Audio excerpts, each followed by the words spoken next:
according to family ya Fille, cats is the real problem and the cause of all Fille's problems.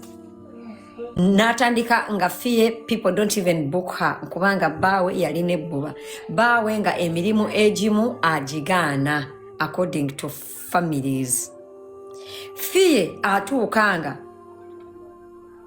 tebakyamuwa mirimu because of that chaos. Fille nga bwe mumanyi ogenze ko out onyweddeyo omwenge bichi onyweddeyo chupa ozeeyo ewaka, you have issues with your baby daddy, you have issues with nga barwana omusajja nga amugana kino ntoyimba nayo tokola ki. Munange Fille nga agenda addirira tebakyamubuukinga mirimu. Fille aba ali awo omusajja yeerangirira mbuno ayina siriimu. Now that disturbed her a lot. Abasajja abalala eyalinayo ne bamukyawa. Fille kati naava ku level ey'okunywa omwenge n'atandika okukozesa ebiragalalagala to cope.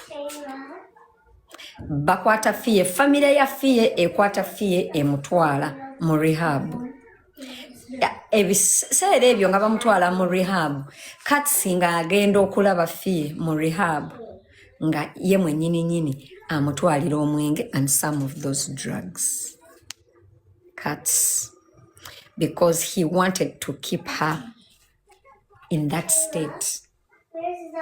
Fille akwata ekkubo avaayo agenda e Rwanda ne famire ye nga ye tutteyo nga batandika omukasolinga nga abeereye e Rwanda nga becoming better.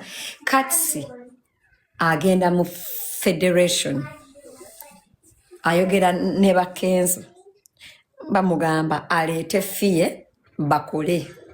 Fille Katsi nga agenda nga yengayirira Fille e Rwanda nga amugamba komawo, the federation is willing to pay you money to do sensitization when it comes to substance use amongst the youth and Ugandan artists.